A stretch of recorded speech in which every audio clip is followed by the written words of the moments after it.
शनिवार व्रत की पौराणिक एवं प्रमाणिक कथा।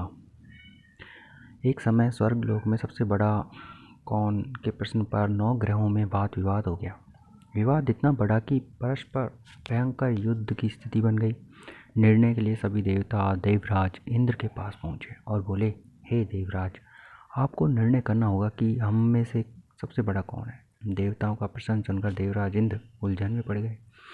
इंद्र बोले, मैं इस प्रश्न का उत्तर देने में असमर्थ हूँ। हम सभी पृथ्वी लोक में उज्जैनी नगरी में राजा विक्रमादित्य के पास चलते हैं। देवराज इंद्र सहित सभी ग्रह देवता उज्जैनी के नगरी पहुँचे। महल में पहुँचकर जब देवताओं ने उनसे अपना प्रश्न पूछा तो राजा विक्रमादित्य भी कुछ देर के लिए परेशान हो उठे, क्योंकि सभी देवता अपनी अपनी शक्तियों के कारण महान थे। किसी को भी छोटा बड़ा कह देने से उनके क्रोध के प्रकोप से भयंकर हानि पहुंच सकती थी। अचानक राजा विक्रमादित्य को एक उपाय सूझा और उन्होंने विभिन्न धातुओं स्वर्ण, रजत, चांदी, कांस्य, ताम्र, तांबा, सीसा, रागा, जस्ता, अम्बरक, लोहे के 9 आसन बनवाए। धातुओं के गुणों के अनुसार सभी आसनों को एक दूसरे के पीछे रखवाकर उन्होंने देवताओं को अपने अपने सिंहासन पर बैठने को कहा। देवताओं के बैठने के बाद राजा विक्रमादित्य ने कहा, आपका निर्णय तो स्वयं हो गया। जो सबसे पहले सिंहासन पर विराजमान है वही सबसे बड़ा है। राजा विक्रमादित्य के निर्णय को सुनकर शनि देवता ने सबसे पीछे आसन पर बैठने के कारण अपने को छोटा जानकर क्रोधित होकर कहा, राजा विक्रमादित्य, तुमने मुझे सबसे पीछे बैठाकर मेरा अपमान किया है। तुम मेरी शक्तियों से परिचित नहीं हो। मैं तुम्हारा सर्वनाश कर दूंगा। शनि ने कहा, सूर्य एक राशि पर 1 महीने और चंद्रमा 2.25 दिन, मंगल 1.5 महीने और बुध शुक्र 1 महीने, बृहस्पति 13 महीने रहते हैं, लेकिन मैं किसी राशि पर 7.5 वर्ष तक रहता हूँ। बड़े बड़े देवताओं को मैंने अपने प्रकोप से पीड़ित किया है। राम को 7.5 के कारण ही वन में जाकर रहना पड़ा। रावण को 7.5 के कारण ही युद्ध में मृत्यु का शिकार बनना पड़ा। राजा, अब तुम भी मेरे प्रकोप से नहीं बच सकोगे। इसके बाद अन्य ग्रहों के देवता तो प्रसन्नता के साथ चले गए, परंतु शनि देव बड़े क्रोध के साथ वहाँ से विदा हुए। राजा विक्रमादित्य पहले की तरह ही न्याय करते रहे। उनके राज्य में सभी स्त्री पुरुष बहुत आनंद से जीवन यापन कर रहे थे। कुछ दिन ऐसे बीत गए, उधर शनि देवता अपने अपमान को भूले नहीं थे। विक्रमादित्य से बदला लेने के लिए एक दिन शनि देव ने घोड़े के व्यापारी का रूप धारण किया और बहुत से घोड़ों के साथ उज्जैनी नगरी पहुंचे। राजा विक्रमादित्य ने राज्य में किसी घोड़े के व्यापारी के आने का समाचार सुना तो अपने अश्वपाल को कुछ घोड़े खरीदने के लिए भेजा। घोड़े बहुत कीमती थे। अश्वपाल ने जब वापस लौटकर इस संबंध में बताया तो राजा विक्रमादित्य ने स्वयं जाकर एक सुंदर शक्तिशाली घोड़े को पसंद किया। घोड़े की चाल देखने के लिए राजा उस घोड़े पर सवार हुए तो वह घोड़ा बिजली की गति से दौड़ पड़ा। तेजी से दौड़ता घोड़ा राजा को दूर एक जंगल में ले गया। फिर राजा को वहाँ गिराकर जंगल में कहीं गायब हो गया। राजा अपने नगर को लौटने के लिए जंगल में भटकने लगा, लेकिन उन्हें लौटने का कोई रास्ता नहीं मिला। राजा को भूख प्यास लगाई। बहुत घूमने पर उसे एक चरवाहा मिला। राजा ने उससे पानी मांगा।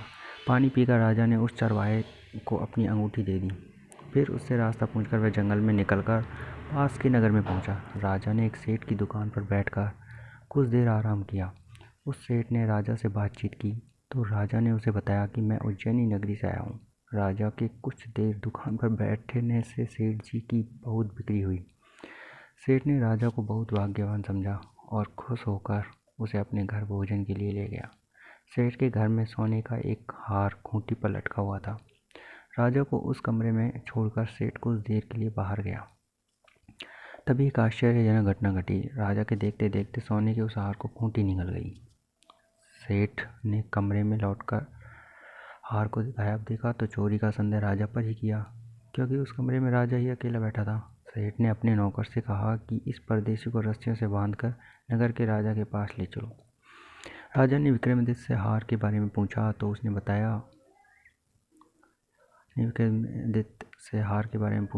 बताया कि उसके देखते ही देखते खूंटी ने हार को निगल लिया था। इस पर राजा ने क्रोधित होकर चोरी करने का अपराध में विक्रमादित्य के हाथ पांव काटने का आदेश दिया। राजा विक्रमादित्य के हाथ पांव काट कर उसे नगर की सड़क पर छोड़ दिया गया। कुछ दिन बाद एक तेली उसे उठाकर अपने घर ले गया। उसे अपने कोल्हू पर बैठा दिया। राजा आवाज़ देकर बैलों को हाँकता रहता। इस तरह तेली का बैल चलता रहा और राजा को भोजन मिलता रहा। शनि के प्रकोप की 7.5 पूरी होने पर वर्षा ऋतु प्रारंभ हुई। राजा विक्रमादित्य एक रात मेघ मल्हार गा रहा था। तभी नगर के राजा की लड़की राजकुमारी मोहिनी रथ पर सवार उस तेली के घर के पास से गुजरी। उसने मेघ मल्हार सुना तो उसे बहुत अच्छा लगा। दासी को भेजकर गाने वाले को बुला लाने को कहा।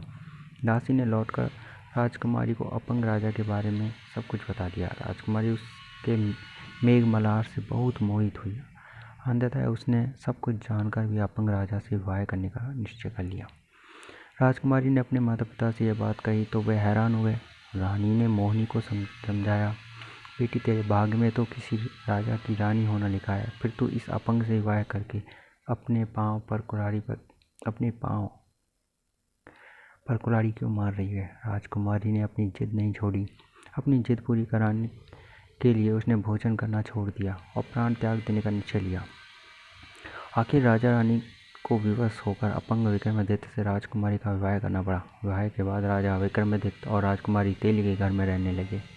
उसी रात स्वप्न में शनिदेव ने राजा से कहा, राजा तुमने मेरा प्रकोप देख लिया, मैंने तुम्हें अपने अपमान का दंड दिया है। राजा ने शनिदेव से क्षमा करने को कहा। प्रार्थना की, हे शनिदेव, आपने जितना दुख मुझे दिया अन्य किसी को ना देना। शनिदेव ने कुछ सोच कर कहा, राजा मैं तुम्हारी प्रार्थना स्वीकार करता हूँ। जो कोई स्त्री पुरुष मेरी पूजा करेगा, शनिवार को व्रत करके मेरी व्रत कथा सुनेगा, उस पर मेरी अनुकंपा रहेगी। प्रातःकाल राजा विक्रमादित्य की नींद खुली तो उसने अपने हाथ पांव देखकर राजा को बहुत खुशी हुई। उसके मन ही मन शनिदेव को प्रणाम किया और राजकुमारी भी राजा के हाथ पांव सही सलामत देखकर आश्चर्य में डूब गई। तब राजा विक्रमादित्य ने अपना परिचय देते हुए शनिदेव के प्रकोप की सारी कहानी सुनाई। सेठ को जब इस बात का पता चला तो दौड़ता हुआ तेली के घर पहुंचा और राजा के चरणों में गिरकर क्षमा मांगने लगा। राजा ने उसे क्षमा कर दिया क्योंकि यह सब शनिदेव के प्रकोप के कारण हुआ था। सेठ राजा को अपने घर ले गया, उसे भोजन कराया। भोजन करते समय वह एक आश्चर्यजनक घटना घटी। सबके देखते देखते उस खूंटी ने हार उगल दिया। सेठ जी ने अपनी बेटी का विवाह भी राजा के साथ कर दिया और बहुत सा स्वर्ण आभूषण धन आदि देकर राजा को विदा किया। राजा विक्रमादित्य राजकुमारी मोहिनी और सेठ की बेटी के साथ उज्जैनी पहुंचे तो नगरवासियों ने हर्ष से उनका स्वागत किया और अगले दिन राजा विक्रमादित्य ने पूरे राज्य में घोषणा कराई कि शनिदेव सब देवों में सर्वश्रेष्ठ है। प्रत्येक स्त्री पुरुष शनिवार को उनका व्रत करें और व्रत कथा अवश्य सुने। राजा विक्रमादित्य की घोषणा से शनिदेव बहुत प्रसन्न हुए और शनिवार का व्रत करने और व्रत कथा सुनने के कारण सभी लोगों की मनोकामनाएं शनिदेव की अनुकंपा से पूरी होने लगी। सभी लोग आनंद पूर्वक रहने लगे। जय श्री शनिदेवाय नमः।